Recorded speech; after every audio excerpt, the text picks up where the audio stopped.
You know, I don't feel like this is a story.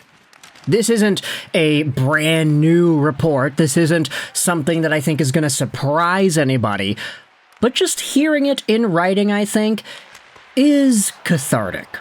Which is why we are making this video here today about the Detroit Red Wings. Now, we are not talking about the Wings game that is going to take place later today. I think for a lot of fans, we may have been forced to accept the fact that the Red Wings are probably not making the playoffs this year, thus changing whatever level of engagement there could be with this team. Interesting notes, though. Vladimir Tarasenko is on the first line, so that totally changes things up with Dylan Larkin and Lucas Raymond. Hopefully, Tarasenko is actually able to continue going.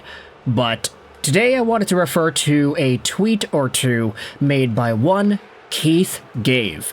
Now, if you know who Keith Gave is, he says here on his Twitter bio, author of a new book, The Grind Line, and he also wrote The Russian Five, Vlad the Impaler, and A Miracle of Their Own. He's a Cold War vet and a recovering sports writer. This doesn't even touch the surface as to why Gave is a really important person in the Detroit Red Wings history. He has a Wikipedia page, you can go out there, check this out, but the first paragraph says that Gave is an author and a sports writer. In 1989, while working as a sports reporter for the Detroit Free Press, Gave secretly passed a message from the Detroit Red Wings to two Russian players, Sergei Fedorov and Vladimir Konstantinov, that the Wings had recently drafted.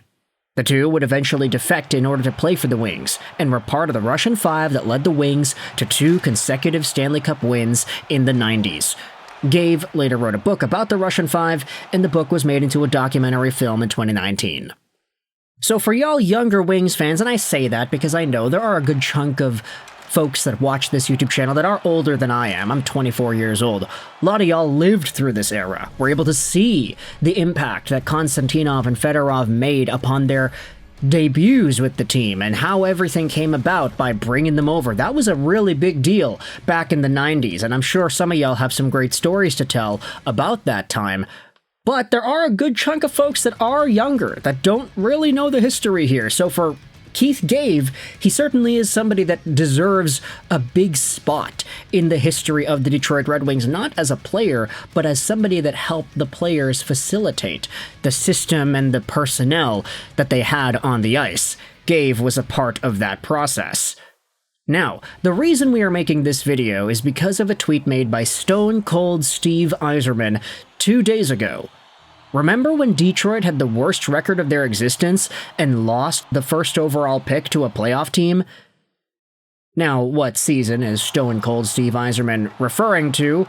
He's talking about the 2020 year, the 2020 NHL Draft, which saw Alexis Lafreniere get taken first overall by the Rangers. And the Rangers were essentially a bubble playoff team, because if you remember, the 2020 season was very strange in that it got cut off in March because of the coronavirus. It continued months later at the end of the year in the bubble, and the draft lottery that was done to get Alexis Lafreniere, the projected first overall pick and franchise talent to be, you could debate whether or not he's that now, but the traditional draft lottery that was done ended up seeing a very strange winner take the first overall crown.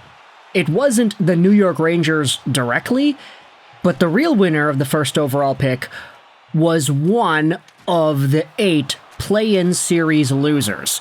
The playoffs had a play-in series for all the teams that were barely on the outside looking in, and it's how you ended up seeing teams like Montreal get into the playoffs despite being a team that was near the lottery if you just looked at the standings normally.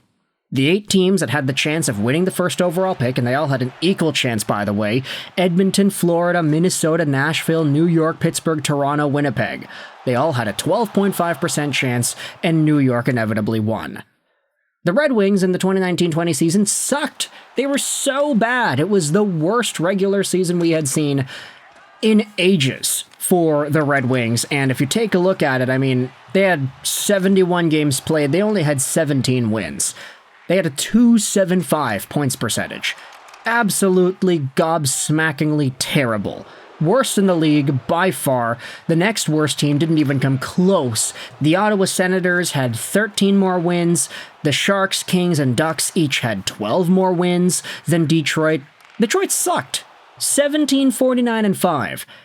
And so the tweet that we are looking at says, hey, remember when the Wings put up one of the worst seasons they've ever had, and then they dropped from 1st overall to 4th overall in the draft? Keith Gave goes out there and replies saying this: that's Gary Bettman's NHL. For reasons only he can explain, he's got it out for Detroit. That's the belief at the highest level of the franchise. No one knows why, but they don't really like it. Now, of course, Keith is not some random nobody. He is somebody that has been connected with the team, and he was a beat reporter for the Wings for so long. And one of the replies goes out there and asks, interesting. I honestly would like to know why that is. Why would you alienate one of your classic brands? That's the million-dollar question. The Wings carried this league on their shoulders through the period of unprecedented expansion starting in the early 90s. How many times a season were they on national TV? Now they're treated like lepers among the governors. And as I said at the beginning of this video, it's not like this confirms anything. It's not like, oh, this is a new report. This is a brand new thing. I feel like a lot of Wings fans have always sort of felt some level of, maybe not bias is the right word, but just kind of a willingness to let Detroit suffer more than others from the perspective of the NHL, from the way the draft lottery always seems to go, where the Wings can never seem to win anything, to just the way the Wings are treated and talked about by the NHL and people within it. It doesn't feel peachy clean most of the time.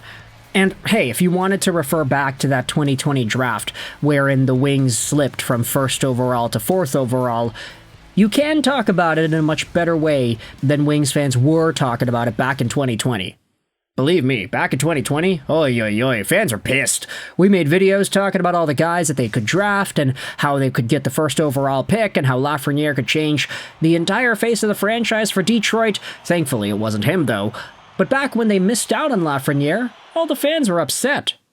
But the Wings did draft Lucas Raymond in that same spot. And that's what Wesley Pipes goes out there and says, hey, I don't care if the Wings got screwed out of a 1st overall pick in 2020. They got a top 2 talent at number 4. Keith then replies saying, yeah, they got the best player in that draft at number 4, eerily similar to 1983, when they desperately wanted someone else, but drafted some kid named Yzerman with the 4th overall pick. So that, I think, is a nice way to cap off this video, even though Gary Bettman may have it out for Detroit in some capacity. Maybe he doesn't like Detroit in some capacity. Maybe, to an extent, the NHL just does not give favors to the Detroit Red Wings in the same way they might be setting up other teams for success. Is that surprising to you?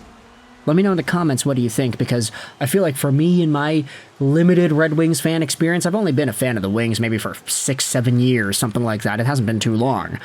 But even though I've been around here for just a short amount of time, I could kind of feel it in the same way that some of these other fans feel it. You know, the Wings never win the draft lottery. You know, they never get any of these gifts handed to them. They have a team that has been struggling for so long, ever since the Datsuk and the Zetterberg days ended off, and now they're just barely starting to get back into it. It's kind of funny how the NHL works, isn't it? Let me know your thoughts in the comment section below as to whether or not you agree with the notion that Gary Bettman has got it out for the Detroit Red Wings. Is it true? Is it not true? What's your opinion? Let me know in the comment section below. I hope you enjoyed this video. And bye.